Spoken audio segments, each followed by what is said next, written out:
Everyone, welcome back to my YouTube channel Ghorginni allrounder. আবারও আমি চলে এসেছি তোমাদের জন্য একটা রেসিপি নিয়ে। আজ আমি বানাচ্ছি নিরামিষ মিষ্টি কুমড়োর একটা রেসিপি। প্লিজ বন্ধুরা, ভিডিওটিকে স্কিপ না করে শুরু থেকে শেষ পর্যন্ত দেখার জন্য অনুরোধ রইল। মিষ্টি কুমড়োর রেসিপিটা বানানোর জন্য আমি এখানে 1 কিলো মিষ্টি কুমড়ো খোসা ছাড়িয়ে কেটে জল দিয়ে ধুয়ে পরিষ্কার করে নিয়েছি। আর দুটো বড় সাইজের আলুকে আমি কেটে নিয়েছি। আর নিয়েছি এখানে অল্প বাদাম আর অল্প ছোলা নিয়েছি। ছোলাটা আমি 5-6 ঘন্টা মতো জলে ভিজিয়ে রেখে দিয়েছিলাম, এর ফলে ছোলাটা খুব ভালো মতো ভিজে গেছে। ওভেনে আমি কড়াই বসিয়ে দিয়েছি। কড়াইতে দিয়েছি 2 টেবিল চামচ মতো সর্ষের তেল। সর্ষের তেল খুব ভালো করে গরম করে নিয়ে ফোড়নের জন্য দিয়ে দিয়েছি একটা তেজপাতা, একটা শুকনো লঙ্কা আর হাফ চা চামচ 5 ফোড়ন শুকনো লঙ্কা এবং তেজপাতা একটু নাড়াচাড়া করে ভেজে নিয়ে দিয়ে দিয়েছি 1 চামচ মতো আদা বাটা। আদা বাটাও একটু তেলে নাড়াচাড়া করে ভেজে নেব। ভেজে নেওয়ার পর আমি এখন মিষ্টি কুমড়োগুলোকে দিয়ে দিচ্ছি। মিষ্টি কুমড়ো কড়াইতে দিয়ে দেওয়ার পর আমি হাই ফ্লেমে 2-3 মিনিট মতো নাড়াচাড়া করে নেব এবং নাড়াচাড়া করে নেওয়ার পর ঢাকা দিয়ে লো ফ্লেমে কিছুক্ষণ রান্না করে নেব। আমি ঢাকা দিয়ে রান্না করাটা আর দেখাচ্ছি না।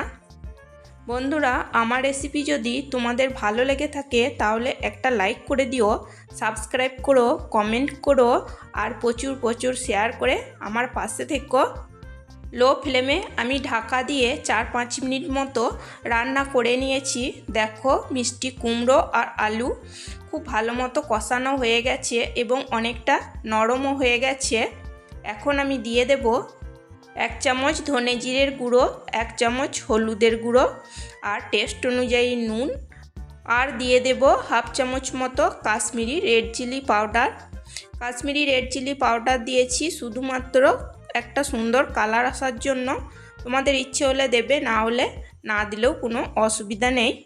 আর এখানে আমি ছোলা যেগুলো ভিজিয়ে রেখেছিলাম সেগুলো দিয়ে দিয়েছি আর দিয়ে দিলাম বাদাম।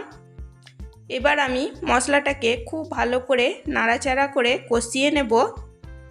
লো ফ্লেমে আমি মশলাটাকে কষিয়ে নিচ্ছি। তোমাদের এখানে যদি জলের প্রয়োজন হয় মশলা কষানোর জন্য তাহলে অল্প একটু জল দিয়ে নিতে পারো।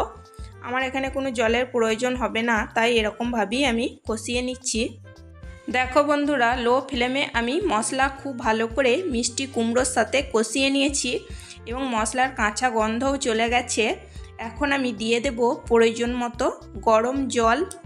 আমি রান্না সবসময়ই গরম জল ব্যবহার করি, কারণ এই কষানোর পর যদি ঠান্ডা জল দিয়ে দেওয়া হয় তাহলে রান্নার স্বাদটা কিন্তু ঠিকঠাক মতো আসে না। একটু নাড়াচাড়া করে নেওয়ার পর এখন আমি দিয়ে দিচ্ছি 2 চামচ চিনি। নিরামিষ রান্না, তাই আমি একটু মিষ্টি দিয়ে দিলাম। আর একটু মিষ্টি না দিলে দেখবে কুমড়োর তরকারিটা খেতে ভালো লাগে না।